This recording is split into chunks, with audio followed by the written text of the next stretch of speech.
The US is in the process of reviving a strategic airbase located in a remote corner of the Western Pacific. Beijing is rattled, for this is no ordinary base. It has played a major role in history after all. The base, known as Airfield in Tinian Island, is located 200 kilometers north of Guam. The Americans used it extensively in World War II against Japan. Notably, in August 1945, two B-29 bombers took off from here and dropped atomic bombs on Hiroshima and Nagasaki. In its prime, the base had over 40,000 personnel, making it the largest airbase constructed during World War II. And just a year after World War II ended, the base was disestablished. But nearly 8 decades later, it is back in focus. The US is spending $120 million to rebuild 20 million square feet. It will accommodate 4 8,500 feet runways, taxiways, ramps. But the core question is, why is America pulling this base out of obscurity? There are multiple reasons behind this, according to the US Air Force. One of them is to complicate enemy targeting, since the airfield can continue operations and aircraft takeoffs from multiple directions, even if 1 or 2 of the runways get destroyed or damaged in enemy fire. That's not all. It's based on America's new military strategy that focuses on ensuring that American troops, weapons, jets are not just concentrated at a few bases, but instead are spread out across smaller bases located in different parts of any region. And according to military analysts, this strategy complicates the PLA's battle plans, especially during a potential war with Taiwan. According to experts, the US is not just rebuilding the base, it's also upgrading it with next-generation missiles. New fuel storage facilities have also reportedly been built at various parts across the island. And now Tinian and Guam are both part of the second island chain, a group of islands aimed at providing military backup to the first island bases like Japan and the Philippines. Tinian and Guam are located around 2,500 kilometers from Taiwan and around 3,000 kilometers from China. Guam, by the way, is also one of the most important US bases in the region and has a fleet of strategic bombers and nuclear submarines. In fact, last December, the US conducted its first ever test of a ballistic missile interception from Guam. And as America continues to expand its military presence in the region, this time by looking at the past and having an eye on the future, Beijing will be tracking these developments with a lot of detail. And the trade standoff between the US and China, the world's two biggest economies, is shaking global markets and threatening to spiral further out of control. Washington had raised tariffs on Chinese imports to a staggering 145%. And within hours, Beijing retaliated, slapping up to 125% duties on American goods. And in his first comments since China imposed the 125% tariffs, Trump posted on his Truth Social account that America is doing well on their tariff policy, adding the matter is exciting, not just for America, but for the entire world. And Beijing says it will flat out ignore any future US tariff increases, dismissing them as economically irrational, stating that these hikes make zero business sense for anyone importing American products.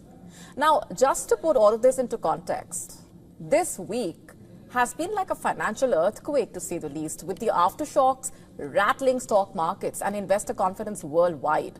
US President Donald Trump had earlier delayed some of the tariff hikes by 90 days, hoping to lure Beijing back to the talking table. Instead of diplomacy, what followed was economic warfare. Trump insists that these aggressive tariffs will help revive US industries and reduce dependence on foreign suppliers. But investors saw nearly $11 trillion wiped off US markets. And today's trading in US markets opened slightly lower, with the S&P 500 index down 0.57%. NASDAQ dropped 0.43%. And the Dow Jones Industrial Average fell by 0.69%. And the Chinese President Xi Jinping has taken a sharp jab at Trump's tariff policy, urging the European Union to join China in resisting what he calls, quote-unquote, unilateral bullying. China and Europe should fulfill their international responsibilities, jointly uphold the trend of economic globalization and the international trade environment, and work together to oppose unilateral bullying. This is not only about safeguarding our legitimate rights and interests, but also about defending international fairness and justice and maintaining global rules and order. And Donald Trump says he would love to strike an agreement with China, but also accuses Beijing of exploiting America for decades.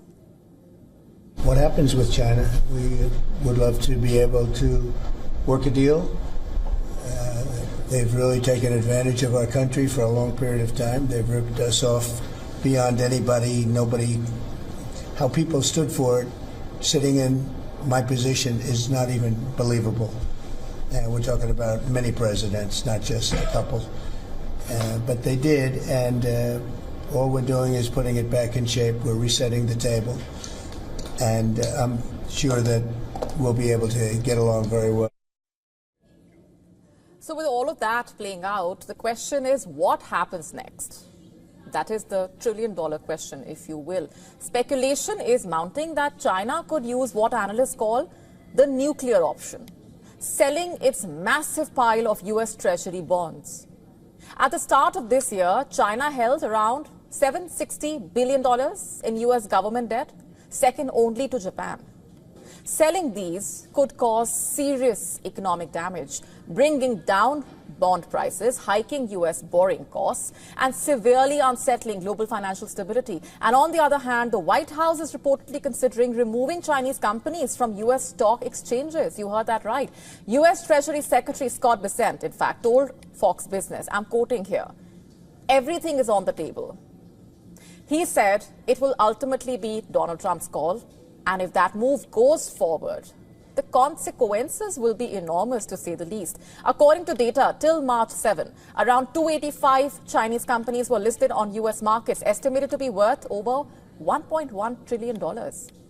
And this, by the way, includes tech giants like Alibaba with a $240 billion valuation, and several electric vehicle giants with a collective cap of over $50 billion. Experts are warning the outcome could be devastating. This tariff escalation between China and the US continues. It will result in an 80% reduction between China and US trade. And the ripple effect of that across the board can be catastrophic. So this trade war is not just a political spat. It is a high-stakes gamble, in a way, that is testing the limits of global economy. A global study has revealed that only 9.5% of all plastic produced worldwide actually comes from recycled sources. That's right. Despite the global push towards recycling, the vast majority of plastic still comes straight from the ground, from fossil fuels like oil and coal. Researchers from a Beijing-based university dissected the entire plastic production chain for 2022 and found that out of 400 million tons of plastic churned out that year, only about 38 million tons came from recycled material, while around 350 million tons of plastic was produced from fossil fuel extraction. Let's just put this into context for you. Back in 1950, the world produced around 2 million tons of plastic. And fast forward to today, that number has crossed 400 million tons annually, and projections suggest that it will double to 800 million tons a year by 2050. The research published in Communications, Earth and Environment claims that around 40% of this plastic ends up in landfills, adding that in 2022, just over a quarter, around 28% of plastic waste was recycled, while most of the remaining was burned. The study also calling out production and consumption patterns, with China leading in total plastic production, while the US tops the charts in per-person consumption, with an average American consuming around 215 kilograms per year. Japan trails not too far behind, with Japanese citizens using around 130 kilograms of plastic per year. Meanwhile, attempts to curb the plastic crisis remaining a major issue globally. In December, global talks in South Korea aimed at forming a plastic waste treaty collapsed, primarily over proposed limits on production. And now all eyes are on Geneva, where negotiations will resume this August. The question still is the world ready to put an end to its plastic addiction? Or will it continue to bury the planet in plastic? The vibrant purple flower, that striking sunset hue, none of them truly exist in nature as you perceive them. What does that mean? Our next report explains the findings of a new study, which says that purple as we see it is nothing but a magnificent illusion created by our own minds. Take a look.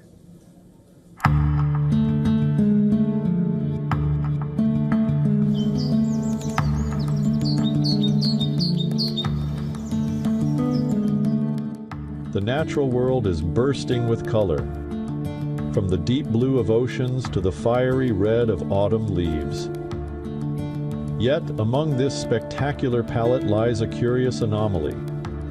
Despite its presence all around us, purple doesn't exist in the traditional rainbow spectrum of light. We perceive color through a complex dance of light and neurons. When sunlight, a medley of wavelengths, strikes an object, some wavelengths are absorbed and others are reflected. These reflected wavelengths enter our eyes, stimulating cone cells, which then send signals to the brain. Scientists say that what we call purple is actually our brain's interpretation of two wavelengths.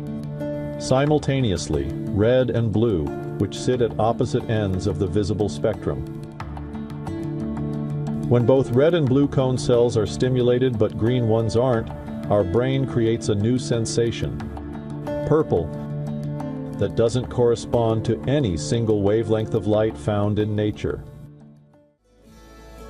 So next time when you admire a purple flower, you're actually witnessing your brain's remarkable ability to fill gaps in nature, creating an experience that exists only in your perception, a color that, scientifically speaking, isn't really there at all.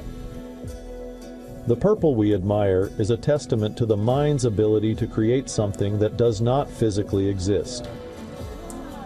A reminder that our perception is not always a faithful representation of the world, but a subjective, beautifully crafted illusion.